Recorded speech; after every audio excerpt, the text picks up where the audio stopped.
Oh crap, we're live. Go ahead, Mom. Hi, welcome to Share the Hope Live. I'm here with a former athlete who's going to have some questions and answers given to him, and I'm going to be the questionnaire. I'll be asking him questions, and he's going to fill in. First question I have. Well, first, Mom, let's talk about a life update for you. Oh, What's going on with you right now? I just got finished with my first set of injections on my knees. They're a little sore right now, but I've got 2 more sets of them, and hopefully they'll be okay because I had told you earlier I'm bone to bone knees, and this injection's supposed to be gel that gets between the joints. I have some bone spurs there that's causing some excessive pain, a little pain there, but this is supposed to help relieve some of the pain. It's supposed to last for 6 months. I'm hoping it lasts 6 months. That's my goal. Hey, Mama, Graham's on. Your buddy Graham's here. Hi, Graham. How are you? He said, "Did you see my email?" Yeah, I did, and we're working on trying to figure out a time that we can all get together to do it. We just haven't been able. We've been so busy going to the doctors and stuff like that. I'm working on it. I hope to have it up soon. So, all right, that's a little update on my mom. But you ready to do this Q&A, Mom? Yeah, the first question I have for you: how many sports have you played in your lifetime? Well, to be honest with you, I was into football. I was a wrestler. I was a power lifter. I was a baseball player, and I was also a track athlete back in my day. Okay. Did you ever play any college sports? I did. I actually went to a Division II private university. I competed in Division II athletics, and I actually, due to injuries, I had to end my career early. But I did actually went on to be a USA powerlifter. Okay. What out of all your sports you played, what's the best sport that you really like the most? My favorite sport was actually football. I was actually a pretty good football player. I actually took my team to the state playoffs twice, and actually one of the years we actually made it to the regional championship and lost to the team that actually almost went to the state championship. Okay, what position did you play on football? I was an offensive tackle and right tackle. Okay, did you like hitting those people out there? Bam, bam, bam. I really did. I liked hitting them, and I also was a respectable guy that always wanted to make sure I always treat everyone the same. Good, good. That's what you need to encourage, because most sports are really tough acting. You have to show sportsmanship. Okay, my next question is, how many years of wrestling did you wrestle? I actually wrestled 13 years. I was actually pretty good. I was actually ended up pretty good, and there's more to the story, which I'll tell you later in this live feed of my wrestling career. Okay, out of all the wrestling, what was your weight bracket? I was a heavyweight, 103. No, I was kidding, a heavyweight. You were a heavyweight, and you wrestled all over your state, correct? Yes, I did. Okay, did you ever make it to state championship? I actually, to tell you the story, you want to talk about the I Promise story, Mom? No, not yet. We'll do the I Promise later. Well, I actually did make it to the state tournament, and I actually placed pretty high at the state wrestling tournament, and I'm proud of that story, and we're going to tell you a little bit about the story later on, what happened during that year. Okay. What would be some good advice you'd give to an upcoming wrestler to make sure that they stayed, top notch? Well, I'll start off with this. Don't ever give up on your goals. There was times in my career that I had people tell me I wasn't good enough. I was told I was never going to succeed. I was going to be a 500-win wrestler. I was going to be pretty much a nobody. But with the drive and love of my parents and the Lord and Savior, I prayed every day.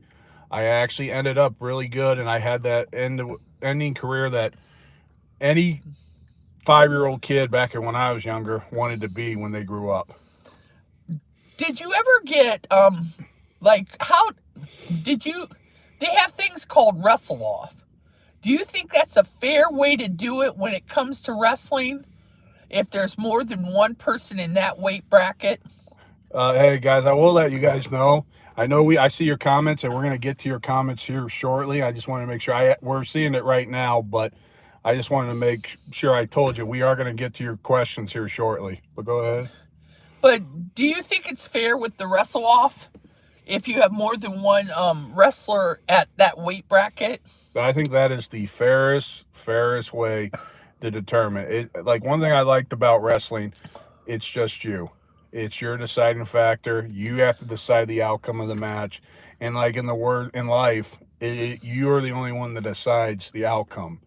That's one thing I like about wrestling. It teaches you that life aspect. Well, I have a question. You had a goal that you set for yourself back, I think, your junior year, that you stated that you would never allow another person to throw you on your back. Can you explain that, elaborate a little bit on that? Well, the reason why is I wanted to prove a point, because I had a few people in my past that told me that I kept getting pinned. When I get laid on my back, I would just get pinned. I decided my junior year, I was like, that ain't ever going to happen again. So I went my last 5 years of wrestling, including the collegiate level, I never got pinned. Even against a former NCAA All-American in Division II, and actually he was a Division I wrestler, I never got pinned by the guy, and I actually lost by a few points. So if I can do it, you guys can do it too. Okay, now as for diets for wrestlers, on again and off again, weighing in and stuff like that, what would you recommend for an athlete going through wrestling, especially with the diet aspect? I would consider a healthy diet, because me personally, the lifestyle of a wrestler, nobody knows what a wrestler goes through. Because I know there was times I didn't eat nothing. There's some days when I had to cut. It's like when I was in football, they wanted me at 340 pounds. For wrestling, I was at 285. I had to be right at 285. There was days I didn't eat nothing. I literally sat there, ate nothing. All I had was salad and maybe a cheeseburger, like with no bun, just the burger. That was it.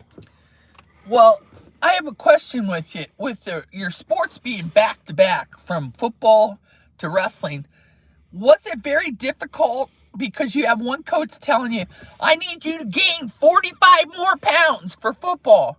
But then wrestling comes and you have your coach saying, cut the weight. Yeah. Do you recommend athlete using the extremes like sauna suits and stuff like that to lose the weight? No, I don't. Like, it will help you lose weight, but personally, for your long-term effects, I don't recommend it, because I personally, I went through it. It was not fun. But it taught me to be tough. But I will say, doing the sauna suits and actually doing that kind of extreme, it's not healthy, because I know the older years I got, it got harder. And then the older you get, like everyone knows, the older you get, the less harder it is to lose weight. Okay, I understand. That's a good point to tell them, because you have to start. Should it be open to all levels, all genres, like females and males in wrestling? I do. I feel like I believe all females and males should have an opportunity to wrestle. I do. I love the fact that the women's sports in wrestling is starting to become so popular, because actually my little cousin actually qualified to the state wrestling tournament, and she's the first one at my school history to ever qualify. She must get her athletic genes from my side of the family, right, Mom? Yeah. What do they do if you qualify? Where does her name get put along with yours? Well, at our school district, we actually have a wall that will be. It's kind of like a humongous wall, and it has it has three sections. It has the state qualifiers, and then it has the state placers, and then in the middle is the state champions. So when you get on that wall, you're memorized as one of the greatest athletes to ever walk through the grounds of your school. So me personally, it's an honor, because I could say my name's on 2 spots on that wall, but it is a dream that every kid wants to go through. It's being on that podium and being noted as one of the greatest wrestlers in your state. Is there a weakness that you could say that you had out of your wrestling career? What was that, Mom? A weakness that you could say that you had out of your wrestling career? I was a pinner, I will say that. But like, if I would say the one weakness, I'm not a shooter. I was never a shooter. I was more of a brute muscler.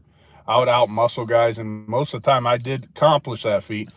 But I wish I was more agile, like some of what the kids now, because what it is now in the college athletic scene in wrestling, totally, it's a whole lot more tougher. The kids are bigger, stronger, and more athletic than I was. And isn't the sporting at the college level wrestling, isn't it all year program, not just a specific amount? It is, because it's broken down into multiple wrestlings. They have the regular season, they have Greco and Roman, they have freestyle, they have all types of things. They have more camps available everywhere you go, which, like, I know a good friend of mine, he owns the state champ camp down in Columbus, Ohio, named Jeff Jordan State Champ Camp. I'd highly recommend participating in that wrestling camp, because those guys know their wrestling. All the family has multiple state champions, multiple state qualifiers. And me personally, there's a lot of likes. I like that. But, like, I would highly recommend going to this Jeff Jordan camp, because everybody will those guys down there will train you into champions. So you recommend doing the extra camps to make yourself better, correct? 100%, because the best way to become a wrestler and being that succeeding into the sport, you got to do your time in. That means open mats, practices, going to camps, because if you perfect your art, the better you become later on. Now, I noticed when you wrestled, they'd always have you take upside or to get down on your knees when it came down to it. Yeah. Why did they choose you going down a lot of the time? Can you explain that a little bit more? Well, it's because I got tree trunks. Like, I'm a big guy, but, like, usually when I stand up, it takes a lot to lift my legs. They were tree trunks, and it was hard to move. Okay, so in other words, you were more difficult for them to slam you to the mat, correct? Yes, I was a hard person to throw. Okay, I was just kind of curious about that. How did it feel walking down in Columbus at state tournament? How did it feel walking the tunnel to get to your mats? How did it feel? It felt wonderful, because obviously, if you've ever been to the Schottenstein Center, it is one of the best locations for the wrestling tournament. And I just remember walking down the tunnel, I felt like I was on cloud nine, because the experience, you walking down and you see all the 4-time state champions, 3-time state champions, all the people on there that were constantly excelled in the sport, guys that went on to be NCAA champions. They walk down the same tunnels, and you put your name with those people. It was the greatest feeling in the world. And the cool part is, when you actually walked on the floor, is you have about 20,000 people staring at you. And for a guy that's from a small town, that's big. So in other words, you could put it in one word: extravagantial. Yep. And that word actually came from a funny situation, which we'll talk about that story down another day, right, Mom? Yeah, we'll tell you a little bit more about that extravagantial eventually. The equipment to buy for wrestling, was it expensive?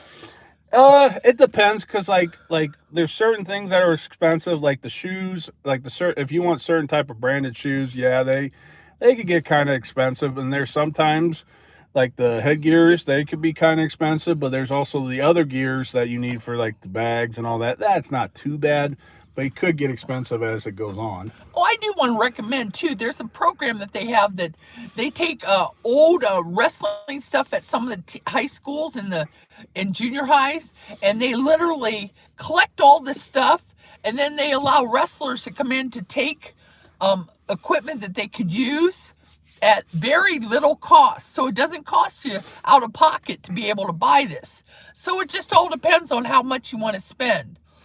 One more thing. Do you travel a lot on buses? Yes. I've traveled long distances from southern parts of our state to the middle part of our state to the upper north end of our state. We constantly went back and forth. Okay. Is there one particular area that seems to have stronger wrestlers coming out of?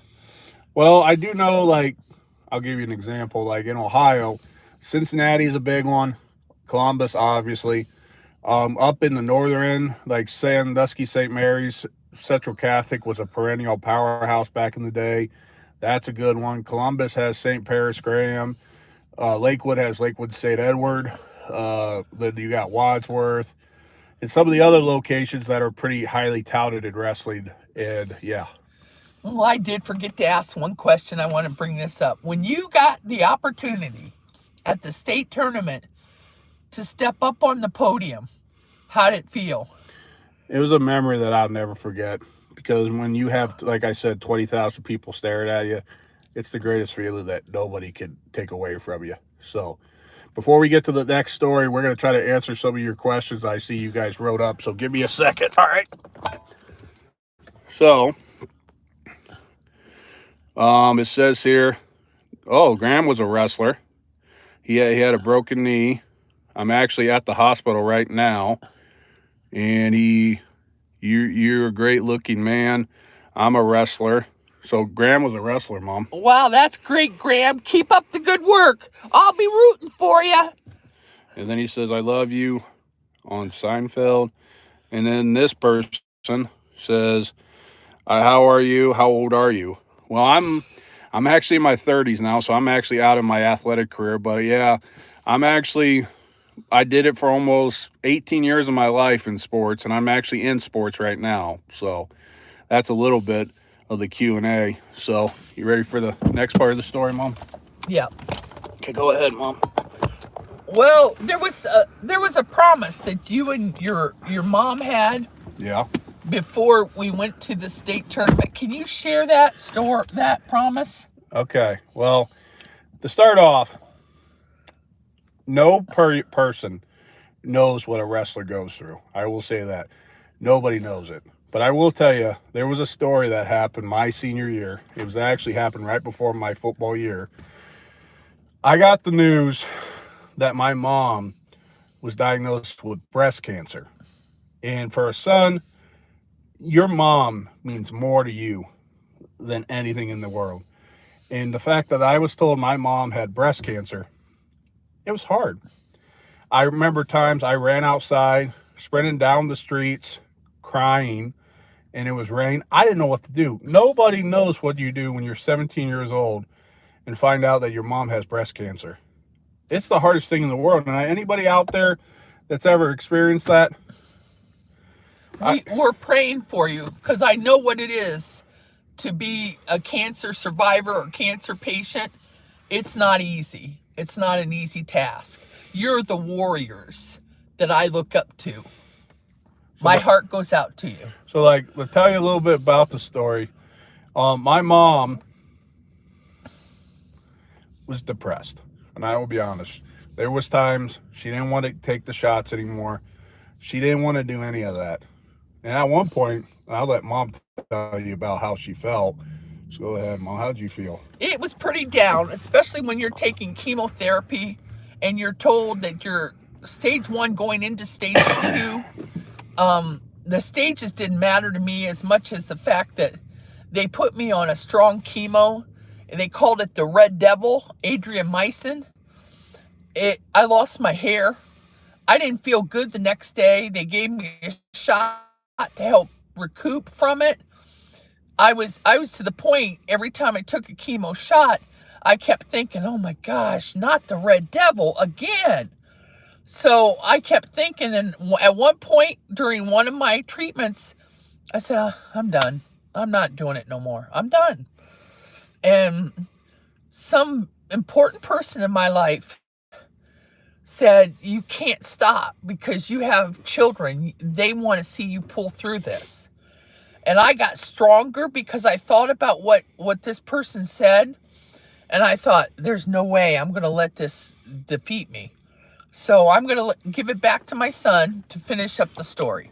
So, let me get you back on the screen a little bit. So pretty much what happened then after that, one day when we were going up, Mom was going to get a procedure done. And I just remember, I don't know why I thought of it. For the events leading up to it, my father, I love you, Dad, if you can hear me out there. But he was the strongest man I know. And every day he woke up every day and he went to help Mom, went to work, got her whatever she needed, did everything he could to make sure she stayed happy. And that decided that led into my decision of something. And I said, Mom, as we were going up to the hospital, I told her, Mom, I'm going to make a verbal promise with you. I will take you to the state wrestling tournament and I will place, but I have one stipulation.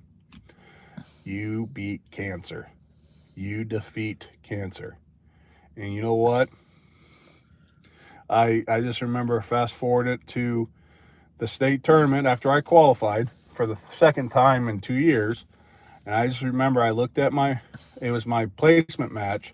It was the second round. I remember this because after I hit a fireman's carry, if you know wrestling, I hit him with a fireman's carry, he went over, and I was on top, and I just remember I gave him an arm sagger, and I flipped him over to his back and pinned him.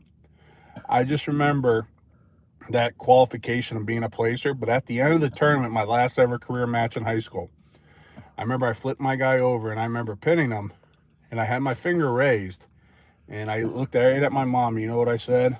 It's your turn. And you know what? Mom's been cancer-free. So she defeated cancer. We made a promise to each other, which our new Cigna for since Dad's passing and all that, is to never give up. Never surrender. And I know you guys don't ever give up. I do want to say one thing too. Seeing him go through as much as he did, I sat through many rainy football games with chemo, the loss of hair, feeling real weak. I sat through one wrestling match, and he was always the last person to wrestle because of being a heavyweight. And I wanted to see the last match, but I couldn't do it. I was just too weak. And my family sat there, and they literally watched it and then told me how he did. And then they went to another tournament that I couldn't go because I was still sick. And they made faces of me so that it would be in the crowd so that he could see that his mom was there. There were many tournaments that I hid myself into my shirt because I didn't want to watch him wrestle. I was always worried. And I was always that wrestling mom that was on the side of the match going, come on, you can do it.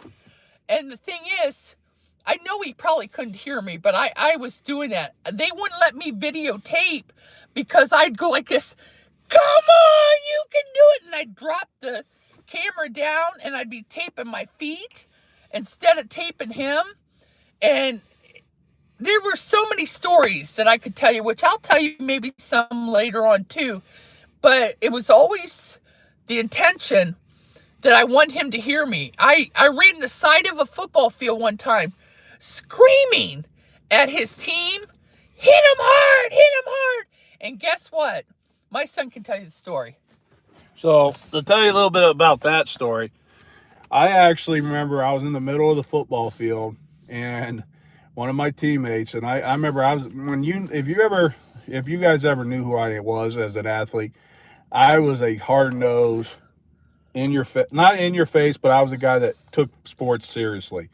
And I just remember when my teammate we were playing defense at the time, and I just remember this guy Heisley telling me, "Hey Frank, sorry." And I said, he's like, "Look on the sideline." What? I look over and there's my mom jumping up and down, sprinting the sideline, down and back. Like I could tell she was getting sent. And there was even times when we were losing, my mom actually came out in the field and actually yelled at us right during the halftime speech. So like it actually fired us up. My mom, she's my hero. Like I've told you in all my YouTube stuff, she is a big hero for me. She's my fighter. She will never give up. I love her to the moon and back. She is a true hero, and I'll tell you more stories about her as we go on in our YouTube journey. Just share the hope, guys. Oh, one more thing I do want to say. I want to put a disclaimer. His dad was just as much of a person that was his biggest fan. 100%. During his college career, I couldn't come to some of the matches because of the chemo and the cancer fight. He would be standing on the sideline, staring at his son and leading him, because I never knew the moves. I'd like, throw a half, I didn't know. I just followed what my husband said. Yeah. And he would give me advice. Oh, honey, you got to calm down. You're getting too nervous. Yeah. And he would give me that. But you know what? It never fazed me. But he was the true heart to the sport. We're gonna have to go.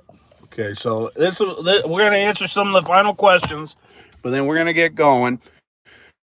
But right now, okay, that is actually it of it. So, I wish you guys the best of luck. Make sure you share the hope. Share the hope. Bada bing, bada boom. See ya.